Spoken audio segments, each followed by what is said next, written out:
नमस्कार, मैं शालीमार जायसवाल आपका स्वागत करती हूं।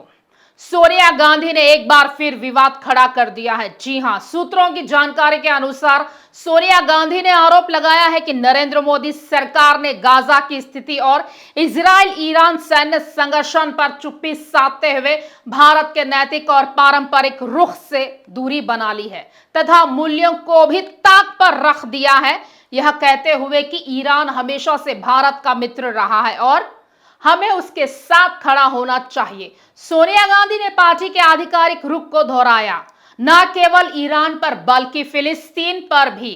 सोनिया गांधी ने आगे कहा है कि ईरान भारत का लंबे समय से मित्र रहा है और गहरे सभ्यतागत संबंधों से हमारे साथ जुड़ा है। तो आइए देखते हैं सोनिया गांधी पर हमारी एक खास रिपोर्ट। कांग्रेस चेयरपर्सन और संसदीय दल की नेता सोनिया गांधी ने ईरान इजराइल टकराव पर बयान दिया है और इजरायली हमले की निंदा की है। उन्होंने इसको लेकर भारत सरकार की चुप्पी पर भी सवाल खड़े किए हैं। सूत्रों के अनुसार सोनिया गांधी ने कहा है कि इजराइल खुद परमाणु शक्ति है, लेकिन ईरान को परमाणु हथियार ना होने पर भी टारगेट किया जा रहा है। ये इजराइल का दोहरा मापदंड है। सोनिया गांधी ने कहा है कि ईरान भारत का पुराना दोस्त रहा है और ऐसे हालात में भारत की चुप्पी परेशान करने वाली है। उन्होंने कहा है कि गाजा में हो रही तबाही और ईरान में हो रहे हमलों को लेकर भारत को स्पष्ट, जिम्मेदार और मजबूत आवाज में बोलना चाहिए। अभी देर नहीं हुई है। सोनिया गांधी ने कहा है कि 13 जून 2025 को इजराइल ने ईरान की संप्रभुता का उल्लंघन करते हुए एक तरफा हमला किया, जो गैर कानूनी और क्षेत्रीय शांति के लिए खतरनाक है। कांग्रेस ईरान में हो रहे इन हमलों की निंदा करती है, जिनसे क्षेत्रीय और वैश्विक स्तर पर गंभीर अस्थिरता और टकराव बढ़ सकता है।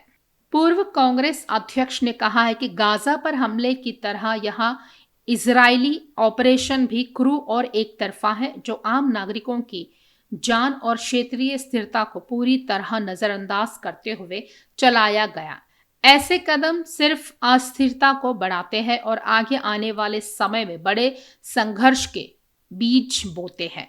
उन्होंने कहा है कि यह हमला उस समय हुआ जब ईरान अमेरिका के बीच कूटनीतिक बातचीत जारी की थी और इसके अच्छे संकेत भी मिल रहे थे। इस साल 5 दौर की बातचीत हो चुकी है और जून में 6ठे दौर की बातचीत होनी थी। सोनिया गांधी ने कहा है कि ईरान भारत का पुराना दोस्त रहा है और दोनों सभ्यताओं के बीच गहरा जुड़ाव है। ईरान ने कई मौकों पर भारत का साथ दिया है। 1994 में ईरान ने संयुक्त राष्ट्र में एक प्रस्ताव ब्लॉक करने में मदद की थी, जिसमें जम्मू कश्मीर के मसले पर भारत की आलोचना की गई थी। उन्होंने कहा कि ईरान के खिलाफ इजरायली कार्रवाई को पूरी तरह पश्चिमी देशों का समर्थन प्राप्त है और कोई जवाबदेही नहीं है। 7 अक्टूबर 2023 को हमास ने इजराइल पर जो हमला किया था, उसकी कांग्रेस ने निंदा की थी, लेकिन साथ ही हम इजराइल की क्रूर कार्रवाई पर चुप नहीं रह सकते हैं। दिग्गज कांग्रेस नेता ने कहा है कि 55,000 से अधिक फिलिस्तीनी अपनी जान गंवा चुके हैं। पूरे परिवार, मोहल्ले और यहाँ तक कि अस्पताल तक नष्ट कर दिए गए हैं। गाजा भूखमरी की कगार पर है और वहां की आम जनता वो दर्द झेल रही है जिसकी हम कल्पना भी नहीं कर सकते हैं। उन्होंने कहा है कि मानवीय संकट के समय नरेंद्र मोदी सरकार ने भारत की 2 स्टेट सॉल्यूशन की प्रतिबद्धता को लगभग पूरी तरह छोड़ दिया है। एक ऐसा समाधान जिसमें स्वतंत्र फिलिस्तीन इजराइल के साथ सुरक्षा और सम्मान के साथ मिलकर रह सके। इस कूटनीतिक रुख के पीछे कांग्रेस द्वारा उठाई गई आपत्तियां हैं और कांग्रेस की आपत्तियों के पीछे उसका मुस्लिम वोट बैंक है, जिसे उसने पिछले कुछ सालों में तृणमूल कांग्रेस, समाजवादी पार्टी और आरजेडी जैसी अन्य क्षेत्रीय पार्टियों के हाथों खो दिया है।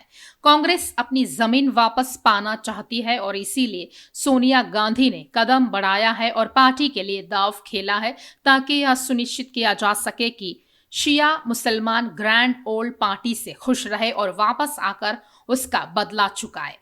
खास खबरों के लिए हमारे साथ जुड़े रहिए।